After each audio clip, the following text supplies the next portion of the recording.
Hi ಎಲ್ರಿಗೂ ನಮಸ್ಕಾರ. Welcome back to my channel. ನಾನು ನಿಮ್ಮ ಪ್ರೀತಿಯ ನಯನ. ಇವತ್ತಿನ ಬ್ಲಾಗನ್ನು ಶುರು ಮಾಡ್ತಾ ಇದ್ದೀನಿ. ಇವತ್ತು ಬುಧವಾರ, ನಮ್ಮನೇಲಿ ನಾನ್ ವೆಜ್ ಡೇ ಅಂತ ಹೇಳ್ಬೋದು. ಅಂದರೆ ಇವತ್ತು ಎಲ್ಲರೂ ಕೂಡ ನಾನ್ ವೆಜ್ಜನ್ನು ತಿಂತೀವಿ.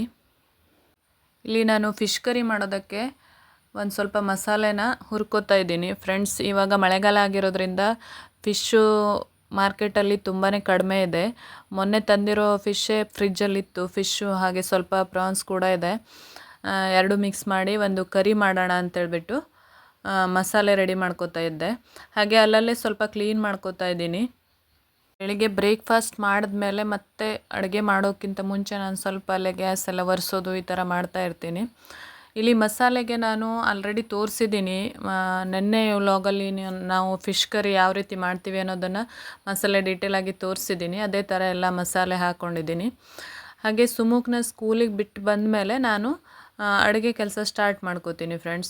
ಇವತ್ತು ಕೂಡ ನಾನು ರಾ ಮ್ಯಾಂಗೋ ಹಾಕಿಬಿಟ್ಟೆ ಫಿಶ್ ಕರಿ ಮಾಡ್ತಾಯಿದ್ದೀನಿ. ಇದು ಒಂಥರ ತುಂಬ ಚೆನ್ನಾಗಿರುತ್ತೆ ಟೇಸ್ಟು, ಎಲ್ರಿಗೂ ಇಷ್ಟ ಕೂಡ ಆಗುತ್ತೆ. ಈಗ ಮಳೆಗಾಲ ಆಗಿರೋದ್ರಿಂದ ಮೀನು ಸಿಗೋದೇ ಇಲ್ಲ. ನಾವು ಫ್ರೆಶ್ ಆಗಿ ಸಿಗ್ದವಾಗ ಸ್ವಲ್ಪ ತಂದು ಹಾಗೆ ಫ್ರಿಜ್ಜಲ್ಲಿಟ್ಟರೆ ಚೆನ್ನಾಗಿರುತ್ತೆ. ಒಂದು 2-3 ಡೇಸ್ ಅದನ್ನು ಮಾಡ್ಬೋದು. ಒಂದೊಂದು ಸಲ 1 ವೀಕ್ ಕೂಡ ಇಟ್ಕೊಂಡಿರ್ತೀವಿ ಚೆನ್ನಾಗಿರೋ ಫಿಶ್ ಇದ್ದರೆ. ಹಾಗೆ ಫ್ರೀಝರಲ್ಲಿಟ್ಟರೆ ತುಂಬ ಚೆನ್ನಾಗಿರುತ್ತೆ. ಫಿಶ್ ಏನಂದರೆ ನಾವು ಅದು ತಂದುಬಿಟ್ಟು ಅದಕ್ಕೆ ನೀರು ಹಾಕಿ ವಾಶ್ ಮಾಡಬಾರ್ದು. ಹಾಗೆ ಅದನ್ನು ಎತ್ತಿ ಒಂದು ಏರ್ ಟೈಟ್ ಬಾಕ್ಸಲ್ಲಿ ಹಾಕಿಟ್ರೆ ಹಾಗೆ ಚೆನ್ನಾಗಿರುತ್ತೆ. ಇದು ಕೂಡ ನೋಡಿ ಎಷ್ಟು ಚೆನ್ನಾಗಿದೆ, ಮೊನ್ನೆ ತಂದಿರೋದು.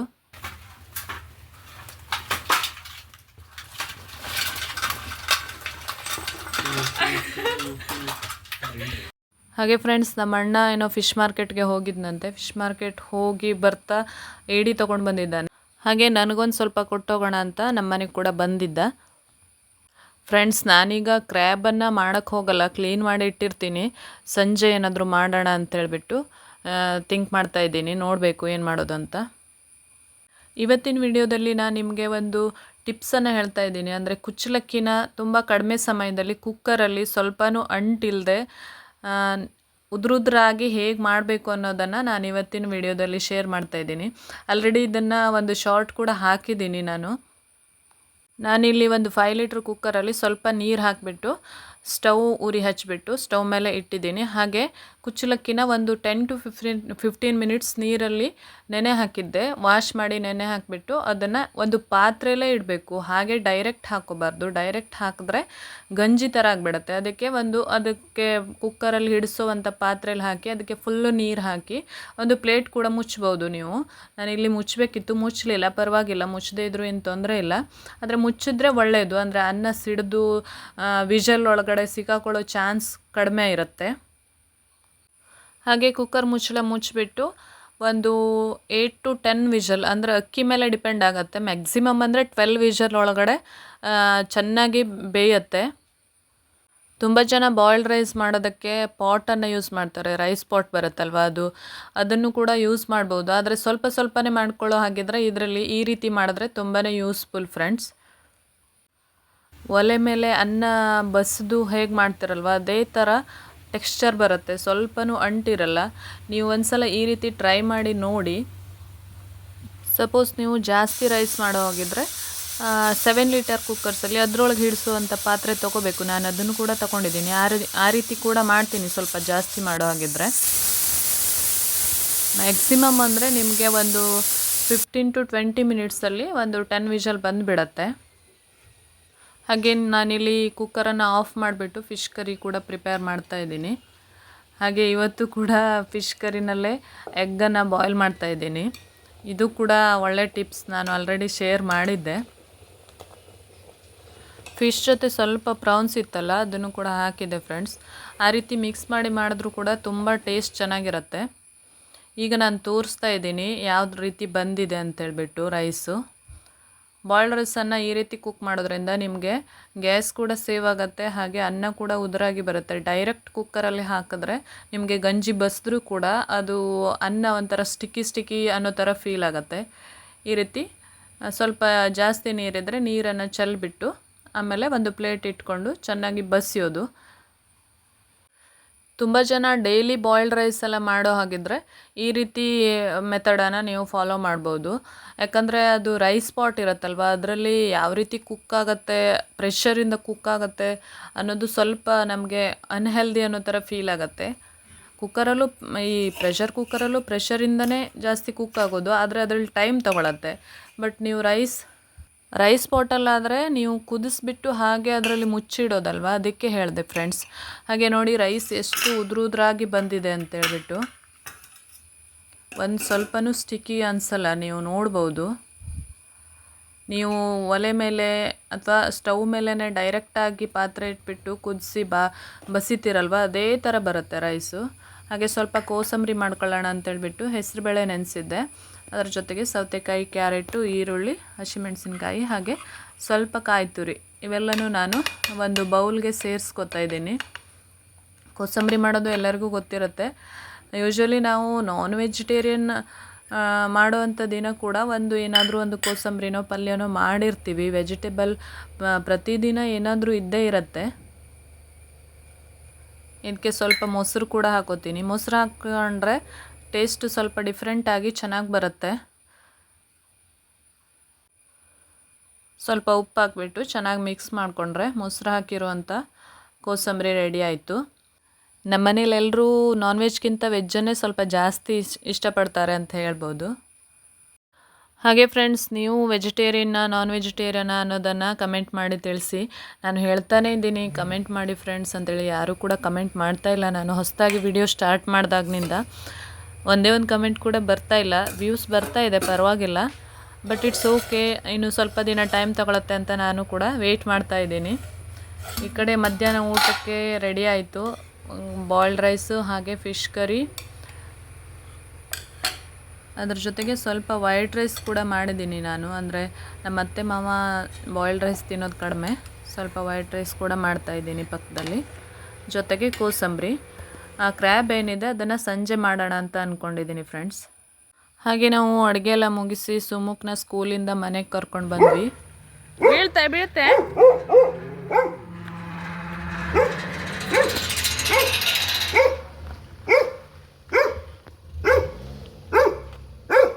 ಕಾದಡ್ಸೋದು ಮಗಳು.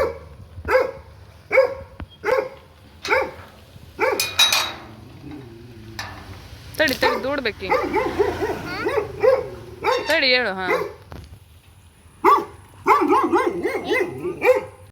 ಇವನು ಸ್ಕೂಲಿಂದ ಬರೋವಾಗ ಮಾತ್ರ ಫುಲ್ ಜೋಶಲ್ಲಿ ಬಂದುಬಿಡ್ತಾನೆ. ಅಂದರೆ ಖುಷಿಯಾಗತ್ತೆ ಸ್ಕೂಲಿಂದ ಹಬ್ಬ, ಸ್ಕೂಲ್ ಮುಗೀತು ಅಂತ. ಪಾಪ ಇನ್ನೂ ಚಿಕ್ಕವನಲ್ವಾ. ನೋಡಿ ತಗೋ,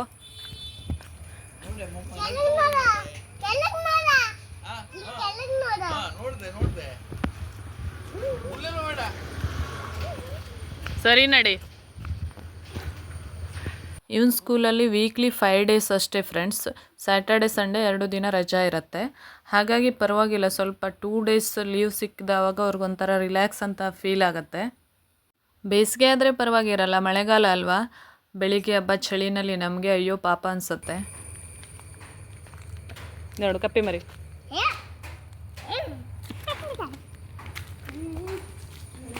ಸೊಕಸ್ ಸೊಕಸ್ ಸೊಕಸ್.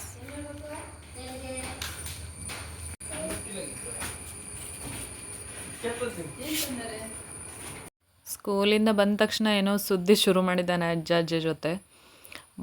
ಒಂದು ನಿಮಿಷನೂ ಅವನಿಗೆ ಟೈಮ್ಸ್ ಇರಲ್ಲ, ಅಷ್ಟು ಬ್ಯುಸಿಯಾಗಿರ್ತಾನೆ. ಅಂದರೆ ಫುಲ್ ಆಟ ಆಡೋದು, ಮಾತಾಡೋದು, ಅದರಲ್ಲೇ ಮುಳುಗೋಗ್ಬಿಡ್ತಾನೆ. ಹೋಮ್ವರ್ಕ್ ಮಾಡೋದು ಅಂದರೆ ಅಪ್ಪ ಸ್ವಲ್ಪ ಹೊತ್ತು ವೇಟ್ ಮಾಡು ಅಂತ ನನಗೆ ಹೇಳ್ತಾ ಇರ್ತಾನೆ. ಮಧ್ಯಾಹ್ನ ಊಟ ಎಲ್ಲ ಆದಮೇಲೆ ಮತ್ತೆ ಈವ್ನಿಂಗ್ ನಾನು ವ್ಲಾಗನ್ನು ಕಂಟಿನ್ಯೂ ಮಾಡ್ತಾಯಿದ್ದೀನಿ. ಇದೊಂದು ಸ್ಪೆಷಲ್ ರೆಸಿಪಿ, ಅಂದರೆ ಕೊಕೊನಟ್ ಮಿಲ್ಕಿಂದ, ತೆಂಗಿನಕಾಯಿ ಹಾಲಿಂದ ಕ್ರ್ಯಾಬ್ ಫ್ರೈ ಮಾಡೋದು, ಕ್ರ್ಯಾಬ್ ರೋಸ್ಟ್ ಮಾಡೋದು ಯಾವ ರೀತಿ ಅಂತ ನಾನು ಒಂದು ರೆಸಿಪಿನ ನೆಕ್ಸ್ಟ್ ಶೇರ್ ಮಾಡ್ತೀನಿ ಫ್ರೆಂಡ್. ತುಂಬ ಚೆನ್ನಾಗಿ ಬರುತ್ತೆ ಇದು, ನೀವು ಕೂಡ ಒಂದು ಸಲ ಟ್ರೈ ಮಾಡ್ಬೋದು. ಮಸಾಲೆ ಪೌಡರ್ಗಳನ್ನೆಲ್ಲ ಹಾಕಿ ಈ ರೀತಿ ಮಿಕ್ಸ್ ಮಾಡಿಬಿಟ್ಟು ತೆಂಗಿನಕಾಯಿ ಹಾಲಿನಲ್ಲೇ ಕುದಿಸೋದು. ಅದು ಆಯಿಲ್ ಬಿಟ್ಕೊಳ್ಳೋ ತನಕ ಚೆನ್ನಾಗಿ ಕುದ್ರೆ, ಒಂಥರ ಎಣ್ಣೆನೇ ಹಾಕೋ ಅವಶ್ಯಕತೆ ಇಲ್ಲ ನೀವು ಇದಕ್ಕೆ, ಅಷ್ಟು ಚೆನ್ನಾಗಿರುತ್ತೆ ಫ್ರೈ. ಗ್ರೇವಿ ಥರ ಕೂಡ ಮಾಡ್ಕೋಬೋದು ಅಥವಾ ಡ್ರೈ ಥರ ಕೂಡ ಮಾಡ್ಬೋದು. ನೀವು ಕ್ರ್ಯಾಬ್ ಇಷ್ಟಪಡದೇ ಇರೋರು ಕೂಡ ಆ ಮಸಾಲೆ ಅಂತೂ ಖಂಡಿತ ಇಷ್ಟಪಡ್ತೀರ, ಅಷ್ಟು ಚೆನ್ನಾಗಿ ಬರುತ್ತೆ. ರೆಸಿಪಿನ ನಾನು ಸಪ್ರೇಟಾಗಿ ಅಪ್ಲೋಡ್ ಮಾಡ್ತೀನಿ ಫ್ರೆಂಡ್ಸ್. ನೋಡಿ, ಥರ ಕುದಿಬೇಕಾದ್ರೆ ಒಂಥರ ಬಾಯಲ್ಲಿ ನೀರು ಬರ್ತಾಯಿದೆ ನನಗೆ, ಯಾಕಂದರೆ ಅಷ್ಟು ಚೆನ್ನಾಗಾಗಿತ್ತು ರೆಸಿಪಿ. ಇದನ್ನು ನೀವು ಸ್ವಲ್ಪ ಸಾರು ಥರ ಕನ್ಸಿಸ್ಟೆನ್ಸಿಲೂ ಮಾಡ್ಬೋದು, ಇಲ್ಲ ಅಂದರೆ ಥಿಕ್ ಗ್ರೇವಿ ಕನ್ಸಿಸ್ಟೆನ್ಸಿಲಿ ಮಾಡ್ಬೋದು, ಇಲ್ಲ ಡ್ರೈ ಕೂಡ ಮಾಡ್ಬೋದು. ಒಂದೇ ಈ ರೆಸಿಪಿನ 3 ಥರ ಮಾಡ್ಕೋಬೋದು ನೀವು, ಆಪ್ಷನ್ ಇರುತ್ತೆ ನಿಮಗೆ. ಎಷ್ಟಕ್ಕೆ ಸ್ಟವ್ ಬಂದ್ ಮಾಡ್ತೀರಾ ನೀವು ಅದ್ರ ಮೇಲೆ ಡಿಪೆಂಡ್ ಆಗಿರುತ್ತೆ. ತುಂಬ ಚೆನ್ನಾಗಿತ್ತು, ನೀವು ಕೂಡ ಟ್ರೈ ಮಾಡಿ. ರೆಸಿಪಿನ ಶೇರ್ ಮಾಡ್ತೀನಿ ನಾನು. ಹಾಗೆ ಇದೇ ರೆಸಿಪಿ ನೀವು ಕ್ರ್ಯಾಬನ್ನು ಬದಲಾಗಿ ಪ್ರಾನ್ಸ್ ಕೂಡ ಯೂಸ್ ಮಾಡ್ಬೋದು, ಚಿಕನ್ ಕೂಡ ಯೂಸ್ ಮಾಡ್ಬೋದು. ನನ್ನ ಹಳೆಯ ವಿಡಿಯೋ ಒಂದಿದೆ, ಚಿಕನ್ ಫ್ರೈ ರೆಸಿಪಿ ಅಂತ, ಇದೇ ಥರ ಮಾಡಿದ್ದು. ಅದು ತುಂಬ ಹಳೆ ವಿಡಿಯೋ. ನಾನು ನೆಕ್ಸ್ಟ್ ಟೈಮ್ ಯಾವಾಗಲಾದರೂ ಮತ್ತೆ ಚಿಕನ್ ಫ್ರೈ ಮಾಡಿದವಾಗ ಶೇರ್ ಮಾಡ್ತೀನಿ. ಇದು ರಾತ್ರಿ ಊಟ ಆಗಿತ್ತು friends.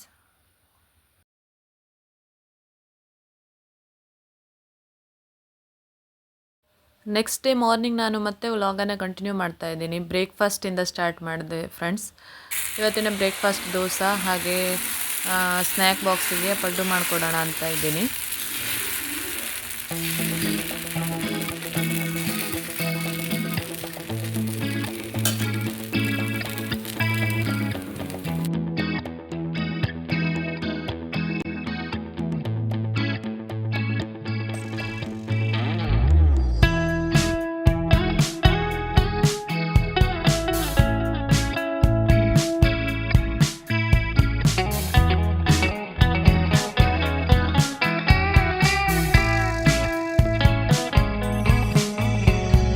Reminiscing the good old days, remembering to forget all the bad ones. I remember when college seemed so important, but is it worth it? Been wondering what truly matters to me. I know for sure it's not a fancy degree. I'd like to do what I love, but what if I'm not good enough? Split personality, sometimes sour, sometimes sweet. An M. Night Shyamalan story called everything. ಪಡ್ಡುಗೆ ನಾನಿಲ್ಲಿ ಸ್ವಲ್ಪ ಕ್ಯಾರೆಟನ್ನು ತುರಿದು ಹಾಕಿದ್ದೀನಿ, ಹಾಗೆ ಸ್ವಲ್ಪ ಕಾಯಿ ತುರಿ ಕೂಡ ಹಾಕ್ಕೊಂಡಿದ್ದೀನಿ. ಬೇಕು ಅಂದರೆ ಸ್ವಲ್ಪ ಈರುಳ್ಳಿ ಮತ್ತು ಕೊತ್ತಂಬರಿ ಸೊಪ್ಪು ಎಲ್ಲನೂ ಹಾಕ್ಬೋದು. ನಾನು ಅದು ಯಾವುದನ್ನು ಹಾಕಿಲ್ಲ. ಇವನಿಗಿಷ್ಟೇ ಸಾಕಾಗತ್ತೆ, ಈ ರೀತಿ ಮಾಡಿಕೊಟ್ರೆ ಅವನಿಗಿಷ್ಟ ಆಗೋದು.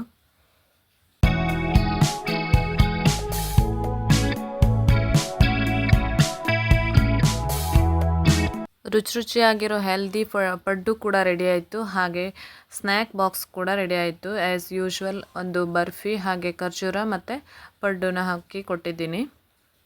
Love takes practice. We know accidents happen, but my love's on purpose. Reciprocate the feeling, find peace beneath the surface. ಹಾಗೆ ಸ್ಕೂಲಿಂದ ಬರ್ತಾ ನಾವು ಸೈಟ್ ಹತ್ರ ಹೋಗಿದ್ದೀವಿ. ಮೊನ್ನೆ ಹಾಕಿರೋ ಸೀಡ್ಸು, ಮೊನ್ನೆ ಅಂದರೆ 4 ಡೇಸ್ ಬಿಫೋರ್ ಹಾಕಿರೋ ಸೀಡ್ಸು ಜರ್ಮಿನೇಟ್ ಆಗಿದೆಯಾ ಏನು ಅನ್ನೋದನ್ನು ನೋಡಬೇಕಿತ್ತು, ಹಾಗೆ ನಿಮಗೂ ಕೂಡ ತೋರಿಸ್ಬೇಕಿತ್ತು ಫ್ರೆಂಡ್ಸ್. ಒಂದು 4-5 ಬೆಂಡೆಕಾಯಿದು ಸೀಡ್ಸು ಜರ್ಮಿನೇಟ್ ಆಗಿದೆ, ಚಿಕ್ಕ ಚಿಕ್ಕ ಗಿಡ ಆಗಿದೆ, ಹೋಗಿರಲಿಲ್ಲ ನಾನು. ಹಾಗೆ ಹೀರೆಕಾಯಿದು ಒಂದು 3 ಹಾಕಿದ್ದೆ, 3 ಕೂಡ ಬಂದಿದೆ. ಹಾಗೆ ಈ ವಿಡಿಯೋನ ಇಲ್ಲಿಗೆ ಎಂಡ್ ಮಾಡ್ತಾ ಇದ್ದೀನಿ ಫ್ರೆಂಡ್ಸ್. ಯಾರೆಲ್ಲ ನನ್ನ ಚಾನೆಲನ್ನು ಸಬ್ಸ್ಕ್ರೈಬ್ ಮಾಡ್ಕೊಂಡಿಲ್ಲ, ಪ್ಲೀಸ್ ಸಬ್ಸ್ಕ್ರೈಬ್ ಮಾಡಿಕೊಂಡು ಸಪೋರ್ಟ್ ಮಾಡಿ. ನಿಮ್ಮ ಫ್ರೆಂಡ್ಸ್ ಜೊತೆ ವಿಡಿಯೋ ಇಷ್ಟ ಆಗಿದ್ದರೆ ಶೇರ್ ಮಾಡಿ, ಹಾಗೆ ವಿಡಿಯೋನ ಲೈಕ್ ಮಾಡಿ. ನೆಕ್ಸ್ಟ್ ವಿಡಿಯೋದಲ್ಲಿ ಮತ್ತೆ ಸಿಗ್ತೀನಿ. Thanks for watching.